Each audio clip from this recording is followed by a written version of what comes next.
하나님의 자녀로 부르심을 받아서 살아가고 있는데 왜 고난이 옵니까? 라는 질문을 믿지 않는 사람들에게도 받고 실은 믿는 사람들에게도 많이 받습니다. 좀 가슴 아픈 답변이 있습니다. 그건 뭐냐면, 야, 네가 그렇게 잘 믿었으면 그럴 리가 없을 텐데 내 믿음이 부족한 탓이다. 너 잘 믿지 않아서 고난 오는 거다. 결국 맞을 수도 있고 안 맞을 수도 있는데 그런 가르침은 우리에게 좀 온전한 믿음이나 온전한 신앙을 가져다 주지는 않습니다. 왜냐하면 저희가 계속 묵상하고 있는 베드로전서, 그리고 지금 묵상하고 있는 히브리서, 그 예수 잘 믿으면 이 땅에서 소원 성취하고 만수무강 만사형통이 아니라 오히려 고난은 아주 필연적으로 따라온다라고 이렇게 이야기를 하고 있습니다. 이 세상의 기본적인 질서와 원리는 하나님이 여전히 그 모든 주권을 갖고 계시긴 하지만 하나님의 순리로만 채워지지는 않습니다. 그렇기 때문에 세상의 원리와 질서 면에서 하나님의 자녀답게 살아가는 것과는 충돌이 생길 수밖에 없어요. 내가 하나님의 자녀로 살아가는데 힘들지 않다라는 것은 둘 중에 하나예요. 아주 세상에 짝지어 살고 있거나 아니면 내가 죽었거나 하는 거예요. 오히려 고난이 없다면 세상과 박자를 잘 맞추고 있는 거예요. 아주 자연스럽게. 그리고 두 번째는 그냥 내가 죽은 겁니다. 자, 그렇다면 오늘은 좀 저희가 생각해 볼 문제가 있고, 반기독교 정서가 팽배한 이 세상 속에 살아가는 건 정말 쉽지가 않아요. 하나님 자녀로 살아가기 위해 직면하는 고난에 대해서 우리가 어떠한 영적인 태도를 살아가야 하는지 오늘 이 부분을 집중해서 우리가 나눠보려고 합니다. 저희가 출발과 과정과 결론으로 좀 나눠서 설명하려고 해요. 우리가 고난을 당할 때 그 출발 지점 한번 확인해보고, 고난을 당하는 그 중간 지점을 한번 확인해보고요, 마지막 그 결말 지점을 함께 보기를 원합니다. 자, 첫 번째 이거 출발 지점입니다. 고난에 대한 가지치기가 필요해요. 고난에 대한 가지치기가 필요하다. 불시험, 고난, 치욕이라는 단어가 오늘 본문에서 등장하죠. 자, 한번 생각해 보세요. 불시험, 고난, 치욕. 떠오르는 이미지를 한번 생각해 보세요. 어떤 이미지가 떠오르시는지. 혹시 이런 거 떠오르시는지 모르겠어요. 내가 돈 좀 제때 갚지 않았더니 상대방이 내 부모까지 들먹이면서 수치를 준 장면이 혹시 떠오르시는 분이 아마도 없겠지만 제가 한번 설정해 봤습니다. 돈을 갚지 않았더니 그놈이 우리 부모님 이름 들먹거리면서 아주 나에게 못되게 굴어요. 그것이 고난과 수치와 불시험이라는 이미지로 혹시 떠오르십니까? 아니면 내 마음에 들지 않아요. 영 마음에 들지 않아요. 그래서 상대방의 약점을 어떻게 해서든지 들춰냈습니다. 그래서 이 사람, 저 사람에게 자신의 감정과 또 사실을 적당히 이렇게 믹스해서 이야기를 했더니 그 사람이 알아버렸네요. 몰라야 되는데 이 들은 사람이 별로 성질이 괜찮은 사람이 아니에요. 그러니까 뭐라 그러냐면 고소하겠다는 거예요. 그러니까 화들짝 놀라죠. 그래서 뭐라 그러냐면 딴 사람한테 가서 고난이래. 이 고난 때가 지나가면 영광스러운 일이 벌어질 거래요. 그때 간증하겠다. 이렇게 하면 됩니까? 안 됩니까? 예, 안 되잖아요. 근데 오늘 본문은 그런 고난을 얘기하지 않아요. 그거는 뭐죠? 그거는 그냥 고생이에요. 고생. 고난이 아니라 고생. 그런 사람들 뭐라 그럴까요? 철부지 같다. 베드로 사도도 아마 마찬가지 생각이었던 것 같아요. 오늘 막 설명을 해나가다 갑자기 중간에 야, 이거 잘못 생각할 수 있겠다. 2장에서도 실은 한번 짚고 넘어가야 되더라고요. 한번 짚고 넘어간다. 혹시 잘못 생각할까? 한번 보실까요? 같이 한번 읽어볼까요? 시작. 죄가 있어 뇌를 맞고 사면 무슨 칭찬이 있으리요. 예, 철부지라는 거예요. 철부지. 오늘 15절에도 한번 다시 언급합니다. 베드로가 4장 15절 함께 읽습니다. 너희 중에 누구든지 살인이나 불길이나 악행이나 남에게 간섭하는 자로 고난을 받지 말려니와. 예, 남에게 자신이 고통을 주고 그 때문에 자신도 고통받는 사람이 되지 말라라는 그러한 것들은 오늘 얘기하려는 주제와 전혀 다르다. 고난의 가지치기예요. 그러한 고난은 하나님께 영광되지 않을 뿐더러 이런 고난은 어떠한 복도 존재하지 않는데요. 오늘날 복음을 잘못 이해해서 이렇게 사는 경우가 있습니다. 하나님의 은혜를 남용해요. 그리고 로마서 6장에 우리가 묵상했던 것처럼 은혜를 더하게 하려고 죄 가운데 계속 거해 있어요. 이렇게 얘기합니다. 나 원래 그런 사람이야. 나 원래 그렇게 생겨먹었어. 냅둬. 그래서 하나님의 은혜가 필요한 건 아니야? 라고 이야기해요. 말리지 마. 냅둬. 그냥 나 이렇게 살 거야. 근데 히브리서에서 이야기하고 있는 각자의 블랙홀로 다시 돌아가는 거예요. 이 사람은 유대교로 다시 돌아간 것처럼, 어제 제가 다시 고백한 것처럼 수요일, 목요일, 금요일 제가 이렇게 힘들었던 건 결국 제 자신이 자꾸 죄로 돌아가려고 해요. 진정한 회개도 없어요. 뭐만 있냐면 잘못된 교리적 확신, 또 뻔뻔한 심령, 어제 나눈 것처럼 목적과 뿌리에서부터 일어나는 진정한 회개도 없어요. 그저 복음이 주는 자유를 기계적으로만 누려요. 복음은 이런 거야 라는 그런 기계적인 누림만 있어요. 근데 그것을 은혜의 결과라고 이야기하지 않아요. 이것은 은혜가 아니라 또 다른 죄성으로 자신을 속이는 거예요. 그리고 사람 앞에서는 가증한 것이래요. 그리고 하나님께는 심판받을 일이라는 거예요. 오늘 본문을 묵상해 나아갈 때 고난, 치욕, 불시험이라고 언급될 때 잘못된 고난의 이미지로 오늘 본문을 투영하지 않기를 바랍니다. 그래서 고난의 가지치기가 필요해요. 오늘 본문이 얘기하려고 하는 것은 고생이 아니라 정말 복음을 위한 고난입니다. 자, 고난에 대한 가지치기가 되었다면 이제 베드로 사도가 본격적으로 이제 이야기하는 것에 집중하면 좋겠어요. 자, 두 번째 이겁니다. 중간 과정이에요. 이제 가지치기를 했습니다. 고난을 이상하게 여기지 말고 기뻐하라. 하나님의 뜻이 있다. 되게 길죠? 네, 그게 다 이제 과정이라는 거예요.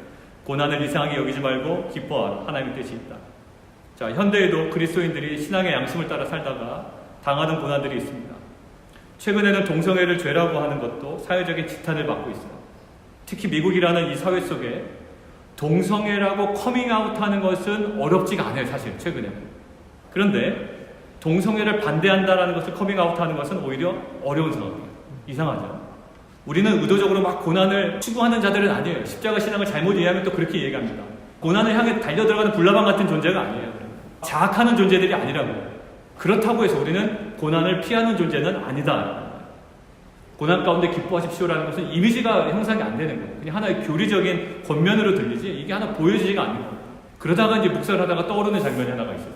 그 장면이 사도행전에 나오는 장면이었습니다. 그 부분을 주목하면서 이 중간 과정을 우리가 한번 살펴보겠습니다. 사도행전 16장에 기록된 부분이 있는데 이때는 바울과 신라가 어디에 갇혔냐면 옥에 갇혀있는 상황입니다. 바울이 2차 전도 여행을 이제 출발합니다. 첫 성이 어디냐면 빌립보성이에요. 빌립보성에서 한 여인을 만납니다. 그게 루디아라는 여성이죠. 우리 하심 때 얘기했잖아요. 두 번째 만난 여성이 귀신 들린 여자예요. 귀신 들린 여자는 주인이 따로 있습니다. 근데 이 주인은 점치는 귀신 들린 여종을 아주 잘 활용하고 있어요. 어떻게 해요? 이 여종이 점을 치면 다 맞아. 그러니까 이 여종을 통하여 돈을 벌고 있습니다. 비즈니스가 아주 잘 되고 있는 거예요. 근데 이 점치는 귀신 들린 여종에게서 사도 바울이 귀신을 쫓아냅니다.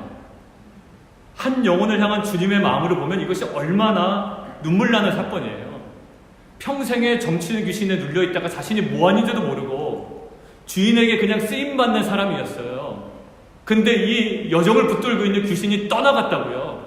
이게 얼마나 한 영혼을 보면 얼마나 눈물 나는 정말 감격적인 사건이에요. 그런데 이 주인은 전혀 달라요. 주인은 돈을 벌어주는 수단으로만 여기다가 이제 귀신이 떠나가고 인간다운 삶을 살아가 있는 여정을 보고 마음이 상하는 거예요. 이 주인 입장에서는 영혼에 대한 관심과 소망은 없고 자신의 비즈니스가 위기에 처한 것만 생각합니다. 그래서 성경에 이렇게 써 있어요. 수익의 소망이 끊어진 것을 보고 너무 화가 나서 그들을 고소합니다. 진짜 화가 난 이유는 그건데 이렇게 둘러대요. 이 사람은 유대인인데 우리 성을 심히 요란하게 하고 로마 사람은 우리가 받지도 못하고 행하지도 못할 풍속을 전한다. 그리고 다른 이유를 걸쳐놔요. 그러니까 막 고발하니까 이 사람들이 막 난리가 나는 거예요. 주변의 사람들이. 옷을 찢고 상당한 매를 칩니다. 그리고 발을 착고에 채우고 옥에 가둬버려요. 정말 이런 일이 어디 있습니까? 좋은 일 했잖아요. 귀신 들린 여인. 그 귀신을 쫓아내고 인간다운 삶을 살도록 도와줬잖아요. 근데 억울하게 옥에 갇히게 됩니다. 어떻게 할까요? 투덜대는 것이 일반적인 반응입니다. 그리고 투덜댄다고 해서 또 뭐라고 할 사람도 없어요. 투덜대는 거 그냥 받아줍니다. 억울한 옥살이였기 때문에. 그런데 그들이 옥중에서 취한 행동을 여러분들 잘 아실 거예요. 한밤중에 바울과 신라가 기도하고 하나님을 찬송합니다. 그리고 죄수들이 그것을 듣습니다. 오늘 본문 12절의 행동과 같아요. 오늘 본문 12절에 보면 불시험을 이상하게 여기질 않아요. 오히려 좋은 일 했는데 오히려 자신들이 옥에 갇힌다고요. 억울하게 매도 맞고. 근데 이상하게 여기지 않아요. 오히려 하나님을 찬양했다고 하니 오늘 13절에 표현된 그리스도의 고난에 참여하는 것으로 인식한 것 같아요. 그리고 19절에 기록된 것처럼 본인들을 무엇으로 여기냐면 하나님의 뜻대로 고난받는 자로 여기고 있는 것 같아요. 결국 자신들의 고난 속에 무엇이 있다고 지금 생각한 겁니까? 분명한 하나님의 뜻이 있다. 복음을 위하여 당하는 고난에는 지금 당장은 모르지만 하나님의 뜻이 있다라고 믿는 믿음이 있었던 겁니다. 자, 그런데 갑자기 지진이 납니다. 옥문이 열려요. 메인 것들이 풀어집니다. 자, 그러면 우리들의 반응이 어떨까요? 옥문이 열렸으니 빨리 나가야죠. 할렐루야, 감사합니다. 나가서 또 빨리 간증해야 되잖아요. 바울과 실라가 지금 당하는 고난에 대한 깊은 묵상이 없었더라면 어떻게 했을까요? 예, 그렇게 했을 거예요. 당연한 거예요. 뭐라고 할 수가 없어요. 빨리 나간 거 가지고 우리가 정죄할 수 없다고요. 당연한 거예요. 그런데 바울과 실라는 아예 초반부터 기도하고 찬양할 때부터 이 고난에 대한 묵상이 있었던 자예요. 이 고난을 빨리 피하고 싶다라는 본능이 있죠, 사람에게. 그리고 빨리 나가서 다른 사람들에게 복음을 전해야겠다라는 명분도 있습니다. 본능과 명분이 있어요. 그러면 서둘러 그 고난의 자리를 떠났을 거예요. 기쁜 마음으로. 그런데 그 자리를 신속하게 떠나지를 않습니다. 즉 고난의 자리를 서둘러 떠나지 않았다라는 거예요. 바울은 그 고난 속에 있는 하나님의 뜻을 놓치지 않았다는 거예요. 결국 서둘러 떠나지 않았던 고난의 자리에서 무슨 일이 벌어집니까? 탈옥이 이루어진 줄 알고 자결하려고 했던 그 간수를 급하게 말립니다. 그리고 그에게 복음을 전해요. 뿐만 아니라 간수의 온 가족이 침례를 받고 오늘 본문 13절처럼 그 복음의 영광, 하나님의 영광이 나타나요. 어디의 자리? 고난의 자리에서. 바울이 하나님의 뜻에 대한, 고난에 대한 깊은 묵상이 없었다면, 그리고 탈옥하는 것, 그 고난을 피하는 것에 급급했다면 그 고난은 무엇으로 종결되었을까요? 그냥 본능적으로 고난에 대한 묵상 없이 야, 고난이 해결됐어 라고 빠져나가는 것에 급급했다면 그 고난의 상황은 무엇으로 종결되었을까요? 간수의 죽음과 그리고 간수 가족들의 비극으로 종결되었을 거예요. 서둘러 떠나는 바람에, 고난의 자리에 머물러 있지 않는 바람에 간수는 자결을 했다. 그리고 자결을 하는 그 가족들은 마음이 어떨까요? 마음이 상심했다. 그리고 그 가족들에게 복음이 닫혀버리는 그런 비극적인 종말로 결론되었을 거예요. 그러나 고난에 대한 깊은 묵상으로 이 사도 바울과 실라는 그것들을 어떻게 해요? 이상히 여기질 않아요. 오히려 찬양하고 고난 속에서 하나님 뜻을 막 기다리고 인내하던 바울과 실라를 통하여 그 고난의 장면은 비극의 사건이 아니라 온 가족이 예수님을 영접하는 구원과 부활의 역사로 종결돼요. 고난을 떠나지 않아요. 저희들도 고난을 간과하지 않고 고난 속에서 하나님의 뜻을 묵상하며 인내함으로 고난 이후에 부활의 영광을 경험하는 그러한 공동체가 되기를 원합니다. 떠나려고 그래요. 몇 번 하다가 안 되면 관계 끊으면 속이 편하거든요. 관계 끊지 마세요. 계속 품고 고난 속에 머물러 계세요. 분명히 뜻이 있다라는 확신을 가지고 더 머물러 계세요.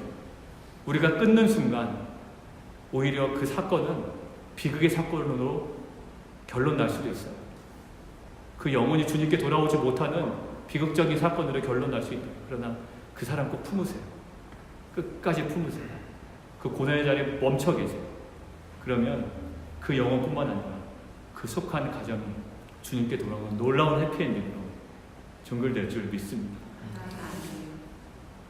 그런데 이제 중요한 건 다음 날이 됩니다. 다음 날이 되는데요. 위에서 아무리 기소 내용을 검토해도 이게 좀 기소거리가 안 되는 거예요. 그래서 뭐 어떻게 결론을 낸지 모르지만 상관들이 부하를 보냅니다. 그래서 바울과 실라를 놓아주라고 해요. 그렇다면 어떻게 되면 될까요? 또 우리의 본능을 한번 발휘해보세요. 가래요. 나가라고 그러면 어떻게 하시겠습니까? 나가야죠. 당연히 뭐 생각할 겨를이 없어. 나가야죠. 맞아요. 나가야 돼요. 그런데 이때 바울이요 한마디를 툭 던집니다. 여러분들 하신 분들은 제가 한번 코멘트 했던 부분이에요. 한마디를 툭 던져요. 무슨 말을 던지냐면 한번 보세요. 바울이 이르되 로마 사람이 우리를 죄도 정하지 아니하고 공중 앞에서 때리고 옥에 가두었다가 이제는 가만히 내보내고자 하느냐 아니라 그들이 와서 친히 와서 우리를 데리고 나가야 한다. 야, 바울 뒷것이 엄청나죠. 나가라고 하면 그냥 나오면 되는데 이제 막 뒷것을 막 부리는 것 같아요. 이 다음에 두려워서 뭐라고 하냐면 상관들이 직접 와요. 전하니까. 야, 로마 사람이었어. 어떻게 해? 난리가 난 거예요. 그러니까 상관들이 직접 와서 아이고 제발 나가주십시오. 죄송합니다. 이렇게 된 거예요. 상황이 완전 역전된 거죠. 자, 질문이 생깁니다. 질문이요. 왜 그렇다면 바울은 미리 얘기하지 않아요? 이 정도 반응이 나올 걸 뻔히 알고 있었잖아요. 그럼 왜 사도 바울은 미리 얘기를 안 했을까? 미리 얘기했으면, 옥에 갇히기 전에 미리 얘기했으면 어때요? 매도받지 않았을 거예요. 그리고 옥에 갇히지도 않았을 거라고요. 결국 바울은 고난을 피할 수 있었다고요. 근데 이 상황을 보니까 우리가 뭘 하나 확신할 수 있어요? 고난을 의도적으로 피하지 않으려고 했다. 고난을 피하려고 원했으면 사도 바울 머리 정도면 확 돌아갔죠. 나 로마 시민인데 라는 한마디면 어딜 옥에 갇혀요. 그리고 어딜 매를 때리냐고요. 근데 그 얘기를 하지 않다가 오히려 다 풀려날 때 되니까 그때 가서 로마 시민인 것을 얘기합니다. 그렇다면 질문이 또 하나 생겨요. 그럼 왜? 나중에는 왜 얘기하는 거예요? 개인에게는 아무런 유익이 있나요, 없나요? 없어요. 사도 바울에게 유익이 있는 건 하나도 없어요. 감정적인 이렇게 보상? 아니에요. 사도 바울에게 유익이 없어요. 유익이 있으려면 미리 얘기했어야 돼요. 나중에 얘기하는 것은 매 맞을 거 다 맞고 옥에 갇힐 거 다 갇혔어요. 수치도 다 맞고. 그럼 왜 나중에 얘기했나? 개인에게는 아무런 유익이 없지만 당시 주위 사람들과 지금 우리에게는 큰 유익이 있는 거예요. 당시 사람들은 이런 상황이에요. 사회적 약자들이 위로나 받으려고 기독교인들이 됐다라고 생각합니다. 자, 로마 잘 나가는 사람들 믿지 않잖아. 유대교에 잘 나가는 종교인들, 유대교에 그냥 남아있잖아. 그냥 약하고 이러니까 교회나 다니고 그러는 거죠. 이런 인식이 있다. 종교적으로 지식이 모자란 사람들이 약자에게 유리한 메시지가 막 나오니까 선동되어 넘어간 자들 막 이렇게 생각한다. 그냥 마음이 약하고 허하니까 몸도 아프고 이러니까 넘어간 자들이지. 이렇게 생각하는 거예요. 지금도 그러지 않나요? 기독교인들을 약자 취급하지 않아요? 그리고 복음의 메시지를 힘없는 자들, 돈 없고 빽 없고 건강 없는 사람들이 위로 정도 받으려고 하는 것으로 취급하는 경우 여러분들 많이 당해보지 않으셨어요? 그렇게 얘기하는 사람들 많아요, 진짜. 당시에도 신자들도 이렇게 생각했을 거예요. 세상에 파워 가진 사람들, 그리고 유대교적 배경이 아주 강한 자들, 그들은 오히려 믿지 않는 복음인데 자신들과 같이 못 배우고 약하고 배경 없는 사람들만 따르는 종교인가? 라는 의구심이 자꾸 든다고요. 왜? 제대로 된 대접을 못 받거든요, 교회 다니면서. 그래서 기독교를 믿으면 항상 쫓겨다녀요. 욕 들어야 돼요. 눈치 봐야 돼요. 따가운 시선 감내해야 되고. 이게 말이죠, 고등 종교라고 하기에는 참으로 답답한 종교예요. 그들이 보기에. 그런데 갑자기 뭐예요? 사도 바울이 어디 사람? 로마 사람이에요. 우리로 따지면 어디 사람? 미국 사람이에요. 아마 당시에 연약하고 동일한 고난을 받고 있는 사람에게 이게 큰 위로가 됐을 거예요. 야, 사도 바울이 로마 사람이었대. 서로 간에 이런 얘기를 나눴을 거라고. 야, 바울 봐. 그가 부족할 것이 없는 로마 시민인데도 한마디면 고난받지 않을 텐데. 야, 그가 1차 전도여행에서도 루스드에서 돌을 맞았대잖아. 자신을 돌로 치려고 왔던 사람들이 여전히 있는데도 다시 그 지역으로 돌아갔대. 그 로마 사람인 그 바울이. 그러면서 했던 얘기가 나와 있습니다. 사도에게. 사도 바울, 이제 이 얘기가 무슨 얘기냐면 사도 바울이 1차 전도여행 때 루스드에서 돌 맞아 죽을 뻔해요. 돌 던져서 죽이려고 했던 거예요, 사도 바울을. 근데 사도 바울이 돌에 완전 맞고 죽은 것처럼 보여요. 그래서 죽었구나라고 생각이 드는 거예요, 사람들이. 그래서 이제 끝났다라고 하고 어디로 가냐면 자신들의 동네로 돌아갑니다. 이고니온으로 돌아가고 비시디의 안디옥으로 돌아가요. 근데 사도 바울이 갑자기 일어나요. 살아난 거예요. 그래서 이 사도 바울이 어디로 가냐면 이고니온과 비시디의 안디옥으로 다시 돌아가요. 그 사람들이 여전히 있는 지역입니다. 왜냐하면 그 지역이 자기가 복음을 전했던 지역이거든요. 그 전에. 그래서 처음 복음 듣는 사람들이 아직 있거든. 마음 흔들릴 거 뻔하거든. 자신에게 복음 전한 사람이 돌 맞아서 죽었대 라는 소식을 들으면 어떨까요? 야, 역시 믿으면 안 됐었던 거야. 왜냐면 이 고난에 흔들리게 돼 있거든. 그래서 그들에게 다시 돌아갑니다. 자신이 죽을지도 모른다. 다시 돌아가요. 그러면서 거기서 얘기하는 거예요. 다시 한번 읽어볼까요? 시작. 제자들의 마음을 굳게 하여 이 믿음에 머물러 있으라. 또 우리가 하나님의 나라에 들어가려면 많은 환난을 겪어야 할 것이다. 바울은 복음 받아들이면 야, 예수 믿으면 고난이 없을 거야 라고 이야기하지 않아요. 그들을 위로하는 방법이 그렇게 세상적이지 않았어요. 세련되지도 않았어요. 야, 나한테만 올 거야, 나한테만. 너희들은 괜찮을 거야, 괜찮을 거야. 제발 믿어, 제발 믿어. 이렇게 얘기한 게 아니라고요. 복음은 이런 거야. 잘 들어. 잘 들어. 흔들리면 안 돼.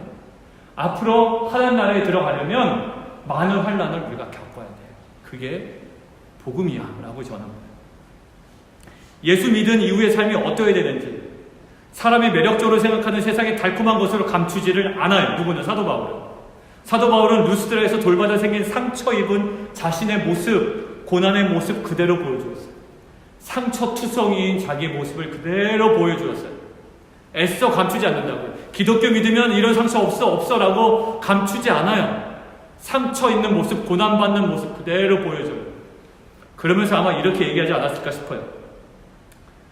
예수 믿는 것은 이 땅에서는 사실 고난의 길이야. 너희가 앞으로도 당할 건데 이상하게 여기지 마라. 내 상처 봐봐. 그러나 결국에는 하나님 나라에 들어갈 거야. 아마 십자가 복음 앞에, 정말 그 십자가의 복음의 실제 앞에, 복음의 실제 앞에 두려워하는 이 초신자들에게 바울의 몸에 있는 상처와 고난은 그들에게 큰 격려와 위로가 되었을 거예요. 막 흔들리고 있는 그들에게 바울의 몸에 있는 상처와 그 고난과 그 모든 것들은 위로가 되었을 거예요. 바울이 로마 사람인 것을 개인적으로 유익이 되지 않은 그 시점에, 마지막 시점에 맨 나중에 드러낸 것은 의도가 있었던 거예요. 이런 거죠. 나는 로마 사람인데도 고난을 피하지 않았어. 얘들아, 복음을 위해 사는 것, 하나님의 자녀로 사는 것은 바로 이런 거야. 그런데 잘 보렴. 나는 로마 사람이라고 이야기해서 고난을 피하지 않았다. 고난 속에, 왜냐하면 반드시 하나님의 뜻이 있기 때문이다. 그래서 내가 고난받을 때 기도할 수 있었어. 내가 고난받을 때 기쁨으로 찬송할 수 있었어. 안 믿어진다고? 죄수들한테 물어봐. 성경에 써있잖아. 기도하고 하나님을 찬송하니 죄수들이 듣더라.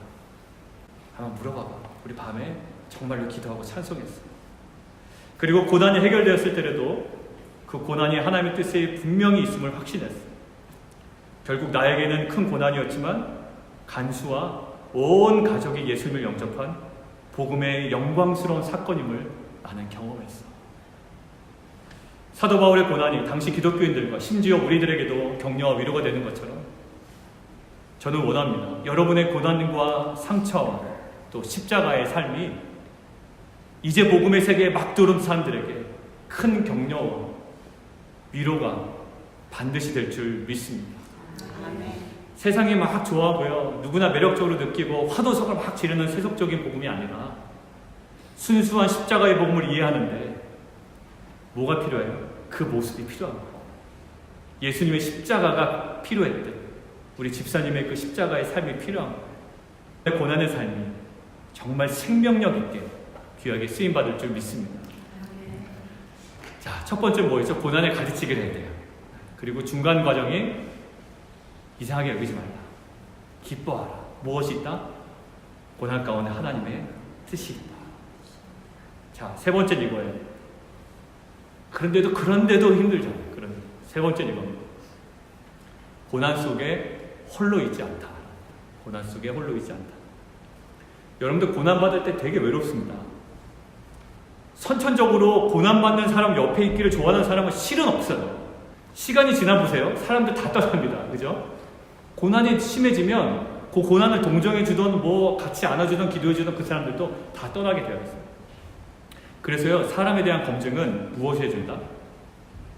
네, 시간이 해주는 거예요. 시간이 지나도 변하지 않는 사람, 시간이 지나도 나의 고통에 그 곁에 머무는 사람, 이것이 검증이 돼요. 자, 근데 잘 보세요. 고난받는 성도들에게 14절에 오늘 이렇게 얘기합니다. 너희가 그리스도의 이름으로 치욕을 당하면 복 있는 자로다.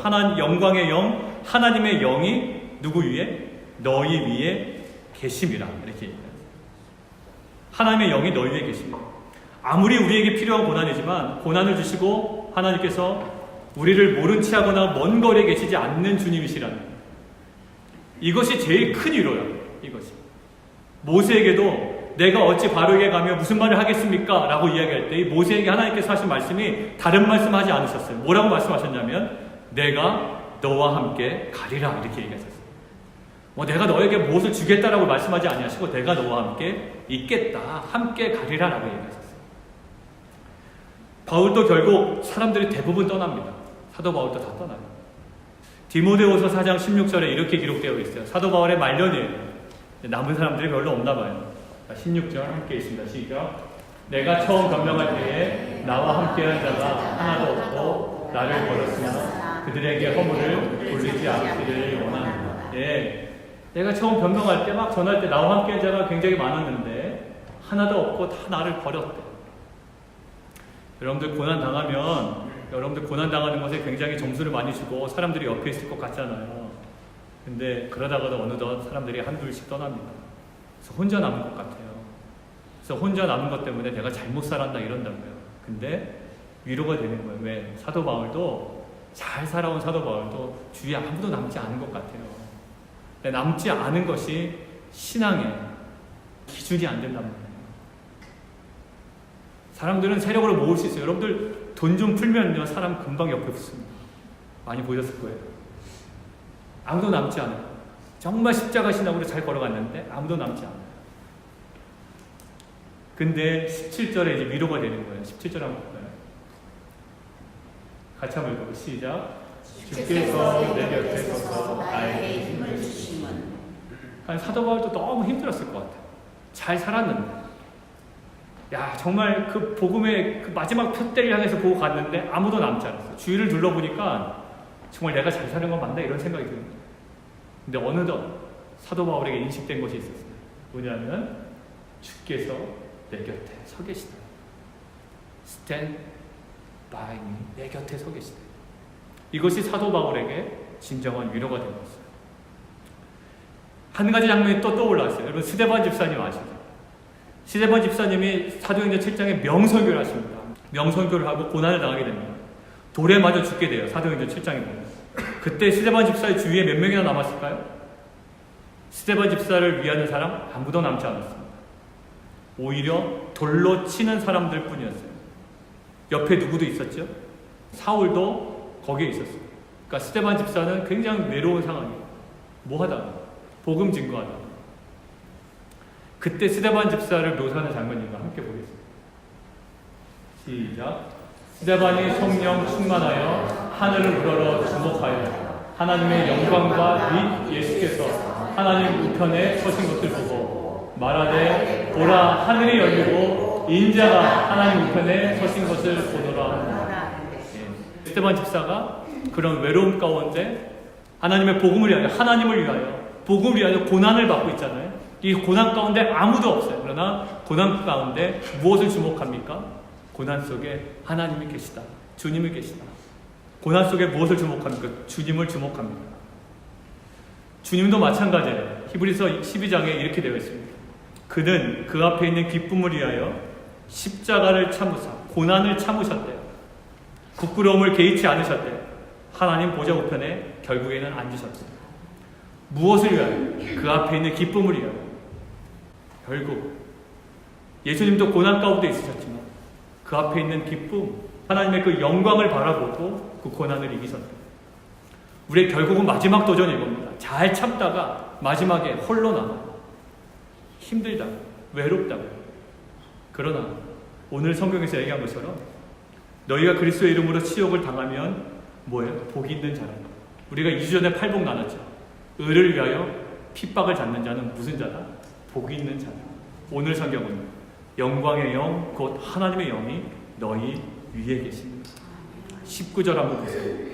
그러므로 하나님의 뜻대로 고난받는 자들은 또 선을 행하는 가운데에 그 영혼을 미쁘신 창조주께 의탁할지어다. 우리는 이런 식으로 생각하기, 십자가의 신앙은 고생고생해서 결국 영광에 이르는 것이다 라고 이야기하지만 아니에요. 십자가 신앙은 이겁니다. 영광에서 이 순간을 살아가는 거예요. 순간순간을 막 억지로 살아내서 영광에 이르는 것이 아니라 영광을 아는 자로, 소망을 아는 자로 영원으로 어딜 살아요? 지금 이 고난의 순간을 살아내는 자들. 이것이 우리의 능력인 줄 믿습니다. 결국 주님께서도 내 영혼을 아버지께 맡깁니다. 영혼으로 순간을 이겨내는 놀라운 역사가 우리 가운데 있기를 원합니다. 마지막에 영광과 영생을 알고 기쁨으로 이 순간의 고난을 살아내는 귀한 공동체 되기를 원합니다.